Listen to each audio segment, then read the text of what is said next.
All right, we're going to go ahead and get started with this load chart here. It looks like we're going to be picking, the question is asking, what's the net capacity lifting from the jib? Well, it doesn't matter if it's 360 or if it's over the rear. This only has these particular charts only have one chart. It's going to be a 360-degree chart, so there's only one chart, so that's all we got to worry about. But this is the 32 56-foot telejib erect.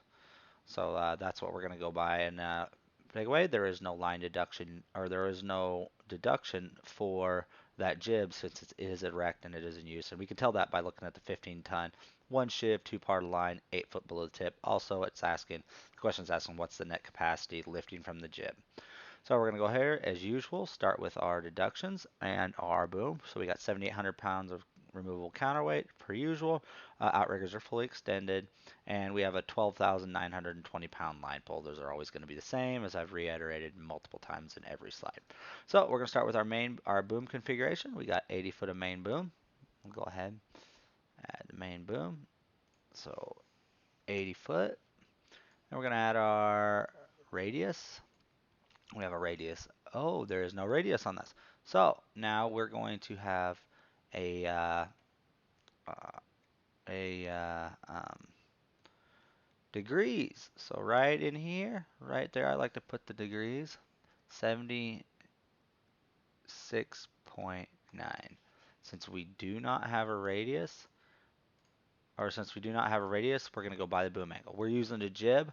It is not fully extended at 80 feet, so we cannot use a radius or a radius period. So we have to go by the boom angle. So now we'll go ahead and start with our deductions. We got an auxiliary boom head. Auxiliary boom head is 143 pounds that we know. So we'll go ahead and add that in. Auxiliary head, 143 pounds. I'll move that up just a wee bit. And then we're going to, let me just cut this out of here because this extension is not stowed.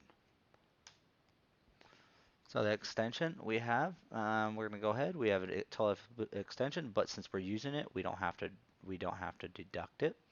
So it is an offset of 30 degrees. So we'll just keep an eye on that since we know that the offset is 30 degrees. We also have a 15-ton, one shiv, two parts of line, 8 foot below the tip. That automatically tells me my main line deduction is going to be 8, or is going to be 16. Sorry, because it's two parts of line, 8 foot below the tip. That gives me 2 times 8. That's 16. And then we know there's not going to be any line deduction for auxiliary line because it is in use. So the big fat 0 there. So for our block, we have that 15-ton, one shiv. We're going over here, look at our 15-ton, one shiv. That's 380 pounds. So block, I'll just put big fat 380. Move this up where it looks a little better here. And then our next one is going to be a ball. We have a ball of 7.5, the 7 point capacity of 7.5 tons. So 7.5 ton is uh, 338 pounds.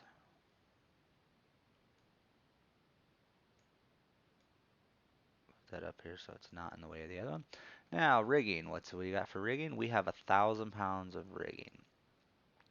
Rigging, 1, 2, 3. 1,000 pounds of rigging. All right, now that we have all our deductions, it looks like we have 1, 2, 3, and 4 deductions so far. 5 with the main line. So 5 deductions total. We should have 1, 2, 3, 4, and 5. Perfect. So now we can go ahead and move on.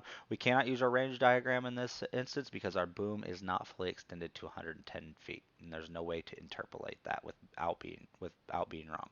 So we're going to go ahead and scroll on down here, and this is the net capacity lifting from the jib, so we know it's the 3256 telejib. It's it's erect, fully retracted, so that's going to give us 32 feet.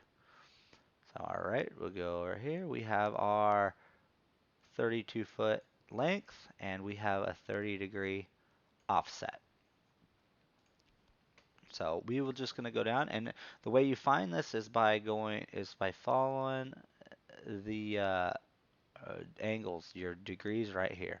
So this is going to be your boom angle, 78, 76.5, or 75.5, 73.5, 71, and so on and so forth. Yeah, so now we're going to go down the way here. So we have a boom angle of 76.9. So 76.9. There's a 78 and there's a 76. So we're going to go the lowest, which is going to be the lowest boom angle is 76 degrees. You always go, when you're between boom angles, you always go to the next lowest. So 78 is a higher boom angle, 76 is a lower, 76 is the one we're going to go with. So give us a gross capacity of 5,690 pounds. So go to gross capacity, 5,690 pounds. Awesome. Now that we have our gross capacity, now we can figure out what our deductions are.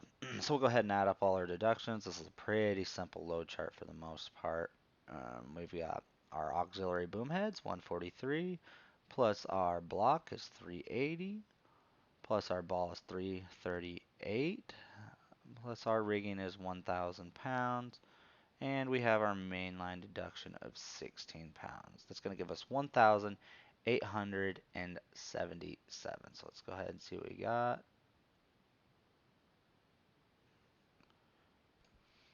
So that leaves us with a total deductions of 1,877. So we're going to do 5,000. So we'll go ahead and put that down right down here. Where is that? Text. 1,877.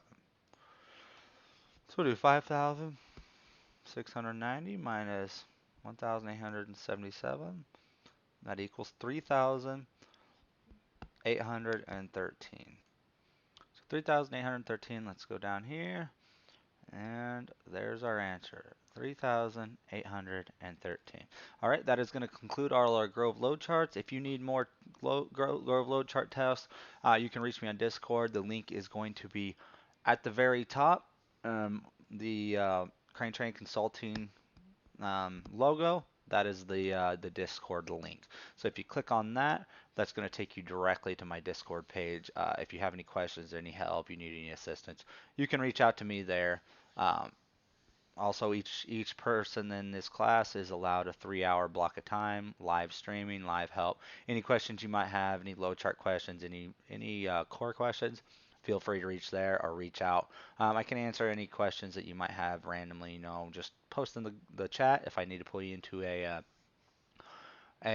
voice chat, we can do that. That works on your phone, your tablet, your computer, whatever it may be. We can accommodate. So thank you, and that is going to conclude our Grove load chart specialty uh, tests.